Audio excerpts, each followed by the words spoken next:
And hello there again, RosterWatch Nation. It's your friendly neighborhood trash man. And this is the garbage grab. More importantly, it's the fantasy fallout going into week 9 of the NFL season. It's a big day tomorrow, guys. You guessed it. It's the NFL trade deadline. So a lot of things that I may talk about in this episode may have changed by tomorrow afternoon, but we're moving forward based on what information we have available to us right now.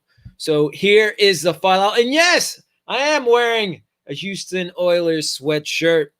Warren Moon all the way, except for those other times, if you know what I'm talking about. Not good. First game, Thursday night, Falcons at Panthers. Falcons won this one 25-17. Brian Hill has gotten double-digit touches in 2 of his last 3 games, and they actually outrushed Gurley 55 to 46 yards. Todd Gurley, that is. Gurley still gets the edge due to his touchdown prowess, but Hill deserves to be owned in deeper formats as his usage could continue to go up. Russell Gage disappointed in week 8, but with the news of Calvin Ridley's mid-foot sprain, he deserves to stay on rosters as Ridley could be out through the Falcons' week 10 bye. On the other side of the ball, Curtis Samuel had his best game of the season on Sunday, scoring 2 touchdowns and amassing 54 all-purpose yards on the day. It's a great confidence boost, but I wouldn't go planning on it being a regular thing as Christian McCaffrey is set to return this week, and the offense will run through him. DJ Moore and Robbie Anderson are still the only other viable starts for Carolina. On to the next game, Steelers at Ravens. Steelers won this one 28-24. A week after putting up -2 yards on a 1-target, 1-catch day, Chase Claypool led the Steelers in targets with 9, bringing in 5 catches for 42 yards and a touchdown. With Deontay Johnson back on the field, we're going to see up and down days for Claypool, but his upside makes him worth flexing in most matchups. Deontay Johnson did leave the game in the first quarter with a hamstring injury, but he returned seemingly unaffected, though he didn't add anything in the box score on Sunday. Should be good to go this week. On the other side of the ball, J.K. Dobbins had 15 carries to Gus Edwards' 16 with Mark Ingram on the sideline and ended up with 113 yards to Edwards' 87. Edwards got the score, though, and retained short yardage and goal line situations upon coming back into the game after an injury scare. Both players are worth flexing this week against Indianapolis if Ingram continues to sit. Marquise Brown complained about his role in the Ravens offense after a lackluster week 8, meaning that the squeaky wheel might get greased this week. Even against Indianapolis, who can cover passes really well, who can cover everything really well, actually. He's worth a shot for that reason. On to the next game, Rams at Dolphins. Rams lost this one 17-28. Dolphins with a winning record right now. Cooper Kupp had the first 20-plus target game of the season on Sunday with Josh Reynolds and Gerald Everett tying for second behind him with 9. Jared Goff threw an absurd 61 times on Sunday, so you might need to take it all with a grain of salt. But Everett seems to be the preferred tight end in LA right now. Reynolds has gotten at least 8 targets in his last 2 games and scored twice in his last 3 games. He's worth picking up in deeper formats for that reason. Darrell Henderson hurt his thigh right before halftime of the game, leaving Malcolm Brown and Cam Akers to pick up the pieces. The Rams have a bye this week, so maybe Henderson doesn't miss any time. But with Seattle, Tampa Bay, and San Francisco coming up, I don't really love playing any running back and what is going to continue to be at least a 2-man timeshare. On the other side of the ball, Tua Tagovailoa pulled off a victory against the Rams, but he was barely breathing under center, throwing the ball only 22 times on the day. The game was won by the defense and special teams, and we could actually see a decrease in production from the Dolphins receivers for quite some time.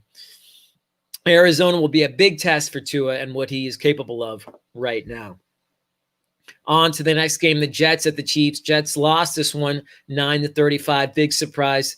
The Jets offense is abysmal, but Denzel Mims, my boy, did look like their best athlete on the field with 2 catches, with the 2 catches he had on the day for, I think it was 42 yards. Braxton Berrios and Jeff Smith had 11 and 8 targets, but Jamison Crowder is likely to return this week, so neither of them is worth adding in any format, really. The offense can't sustain them. will not sustain them. LaMichael Pirine had 8 carries to Frank Gore's 10, and as long as the Jets continue to treat Gore like a lead back, there's no reason to play either of them. There's no touchdown upside here. On the other side of the ball was all air attack for the Chiefs on Sunday, with no Kansas City running back getting more than 6 carries and 21 yards on the ground. There was a juicy revenge narrative for Le'Veon Bell against his former Jets, but Patrick Mahomes was on fire and could not be denied. Mecole Hardman was second in targets with 9 to Travis Kelce with Sammy Watkins still out, and there's a decent chance they keep him out through the Week 10 bye. Any of the Chiefs' pass catchers would be worth a deep league flex against Carolina this week. On to the next game, Vikings at Packers. Vikings won this one, 28-22. With Dalvin Cook doing his best LaDainian Tomlinson impression against the Packers, there was little else for other Viking skill players to do. Minnesota might take a more even-handed approach in Week 9's matchup with the Lions, but then again, they might not have to. Adam Thielen and Justin Jefferson are still wide receiver 2s, as they could both feast. You never really know, but it's Dalvin Cook's offense. There doesn't seem to be another Packers wide receiver behind Devontae Adams worth rostering right now. Robert Tonyan, Jay Sternberg, and Jamal Williams are the Green Bay offense otherwise, until Aaron Jones returns. Tonyan being the only other person besides Williams and Adams I would bother with in fantasy right now. On to the next game, Colts at Lions. Colts won this one 41-21. Jonathan Taylor finished the game, but he's reportedly dealing with an ankle injury following Sunday's drubbing of the Lions. Jordan Wilkins outcarried and outgained Taylor on the day, so there's probably more than a bit of credence to that injury news. With T.Y. Hilton also injuring himself, there should be a rush to grab Wilkins, Nyheim Hines, and Michael Pittman in that order. With all the Indianapolis tight ends healthy, they're cannibalizing each other's opportunities. Trey Burton scored on a run, no less, but Jack Doyle caught a touchdown, and Mo Alie-Cox had the same number of targets as Burton with 4. This is a sketchy fantasy situation, and I don't like it. On the other side of the ball, Kenny Golidy has already been declared inactive for Week 9 after injuring his hip Sunday. Marvin Hall had 7 receptions and over 100 yards, and Marvin Jones had 2 scores, but it's Quintez Cephas who's generally benefited from Golladay's absence this season. On to the next game, Raiders at Browns. Raiders won this one 16-6. After going over 100 yards a week ago, Nelson Aguilar failed to bring in either of the 2 targets he got on the day. The Raiders were playing with a lead, so they leaned on Josh Jacobs and little else in what was inclement weather. Only Hunter Henry was able to bring in a touchdown for the Raiders otherwise, and even he only had 26 yards on the day. Darren Waller is the only Raiders pass catcher worth rolling with going up against the Chargers this week. On the other side of the ball, with no Odell Beckham to threaten defenses and a gimpy Jarvis Landry in tow, the Browns couldn't get anything going against the Raiders in poor weather conditions. They get a bye this week, so fortunately you don't have to worry about the headache of choosing which Brown you might want to give a chance in fantasy. But they do play Houston the following week, so all is not lost. And Austin Hooper should be back by then as well. On to the next game, Titans at Bengals. Titans lost this one 20-31. Corey Davis was the big winner in Week 9 for the Titans, with Tennessee playing from behind and Adam Humphries going down with a concussion. Davis finished with 10 targets, 128 yards, and a touchdown, so he's gotten double-digit targets and a touchdown in each of his last 2 games. He's still behind A.J. Brown in the pecking order, but with Humphries down and Anthony Firkser eating into Jonnu Smith snaps, Davis makes for a more than reasonable flex this week, even against the Bears. Speaking of Smith, he's been in a slump since injuring his ankle in Week 6, and A.J. Brown's taking over the passing game hasn't helped his cause. You might want to shop Smith ahead of your league's trade deadline. Geo Bernard was the starter for the Bengals, but Samaje Perine managed to get 10 carries for 32 yards and a touchdown as Cincinnati played with a lead over the Titans. This is likely of no consequence, though, as the Bengals have a bye this week and Joe Mixon is slated to return the following week. Well, we turned back the clocks this week or forward back. I don't really know. I just know it's dark at 5 o'clock right now. It's fall. And at my bookie, that can only mean one thing. It's winning season. Winning season means doubling your first deposit. Winning season means free bets, super contest, survivor, and more. At my bookie, winning season is all about your chance to win big. Bet NFL, UFC, and then some. The craziest sports fall of your lifetime is here. It's simple. Make your picks, win big, collect your cash. Invest in your intuition. Select from hundreds of future bets, or you can bet games in real time with MyBookie's live betting. Put that big brain of yours to good use. Use promo code ROSTER and double your first deposit. New players get up to $1,000 in free play, designed to add more excitement to the sports you love and the games you bet. Thousands of cross-sport wagers, props, and parlays await. Sign up now to bet with the best and celebrate your victory. Your winning season begins today, only at MyBookie. On to the next game. Patriots at Bills. Patriots lost this one 21-24. Without N'Keal Harry and Julian Edelman in the wide receiving core, Cam Newton was pretty helpless in the passing game. Jacoby Myers did get 10 targets on the day, but he only came away with 58 yards. Damian Harris did have a breakout of sorts as he scampered for 102 yards on 16 carries. And at only 47% ownership in most leagues, Harris needs to be owned in all formats, as he's the only thing going for this offense right now. On the other side of the ball, rookie Zack Moss matched Devin Singletary in carries with 14 in Week 8 and came away with 81 rushing yards to Singletary's 86. In addition to 2 touchdowns, though. Moss was used almost exclusively in the red zone, but that's more than enough in Buffalo's high-scoring offense. Just as potent as Singletary in fantasy, as at least it would seem, Moss needs to be owned in more than the 55% of leagues he's owned in currently. And then John Brown has been spotty at best since Week 2, but he's got a sky-high matchup with Seattle this week. If it's a must-win week for you, this might be the time to trade for Brown. On to the next game, Chargers at Broncos. Chargers lost this one 30-31. Lost a 21-point lead. Justin Jackson looks like the best bet for fantasy out of the Chargers running backs going to Week 9, as his use in the passing game keeps him involved. Whether Troy Maine Pope or Joshua Kelly has the hot hand. Pope actually had the highest yard per carry average, 6.7, of any Chargers running back, and might have some deep league flex value this week against the Raiders. Mike Williams, 5 receptions, 99 yards, and a touchdown, and Justin Herbert are starting to click. Williams will be up and down all season. That's the nature of a player of his caliber's game. I mean, not caliber, but just what he does. He's a field stretcher. But his upside is second to none in this offense as Herbert gets better and better. Speaking of Justin Herbert, he's an every week quarterback 1. I'd play him over guys like Matt Ryan right now. Deshaun Hamilton, on the other side of the ball, 4 receptions, 82 yards, and a touchdown, led the Broncos in receiving, with Tim Patrick sidelined with a hamstring injury. Though Hamilton was 4th in targets with 5.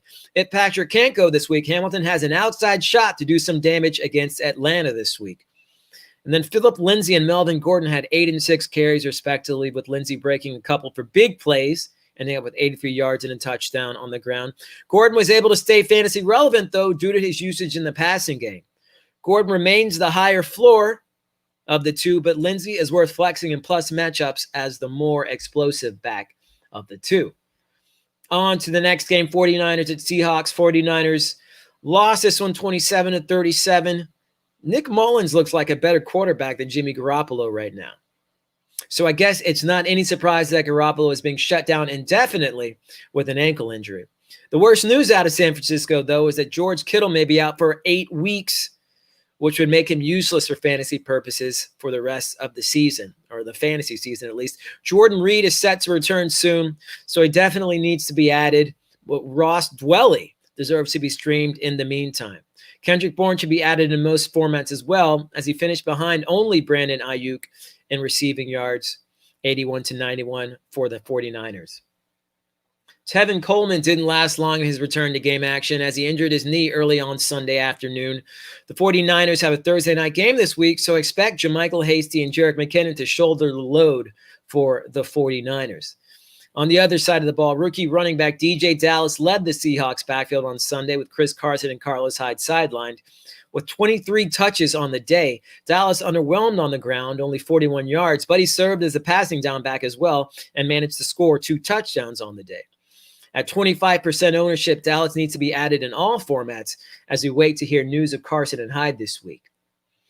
On to the next game, Saints at Bears. Saints won this one 26-23 in overtime. Alvin Kamara led the Saints in rushing and receiving with Michael Thomas, that is, Emmanuel Sanders and Marquez Callaway sidelined. Behind him were Jared Cook and Troyquan Smith, who had 5 receptions and 43 yards. Chances are Thomas or Sanders can make it back for Week 9 against the Bucs, but if not, Smith makes for a flex start in deeper formats. On the other side of the ball, Anthony Miller, 8 receptions, 73 yards, led the Bears in targets with 11 on Sunday, with Allen Robinson getting shadowed by Marshawn Lattimore. Darnell Mooney also had a nice game with 69 yards and a touchdown on 5 receptions. It's hard to take this game as anything more than an attempt to throw away from Lattimore, though. So there's a chance, though, that Miller will see an uptake in looks against Tennessee this week. Something you should do going into Week 9 is download the Fantasy Life app. It's a free app. Us freegans love to hear that. We use them for their news alerts and community. The Fantasy Life app sends breaking news alerts faster than anyone else. They monitor thousands of reporters so you don't have to, and send important news as soon as it breaks. You never miss a relevant injury, trade, or other update. The Fantasy Life app also has in-depth reports and on-demand advice from a massive community. Download the Fantasy Life app for iOS or Android at fantasylifeapp.com. On to the next game, the Sunday night game, the last game on this slate. Cowboys at Eagles. Cowboys lost 9-23. It's pretty apparent that Ben DiNucci is not the answer for the Cowboys under center, as he couldn't move the ball down the field. They settled for 3 field goals. And Andy Dalton should be back for Week 9, but I don't expect him to do much better against the Steelers this week. Zeke Elliott and perhaps Dalton Schultz are the only Cowboys I'm expecting much of anything out of this week. The Eagles have a bye this week, but you should grab Zach Ertz if he's been dropped in your league. He could return in Week 10.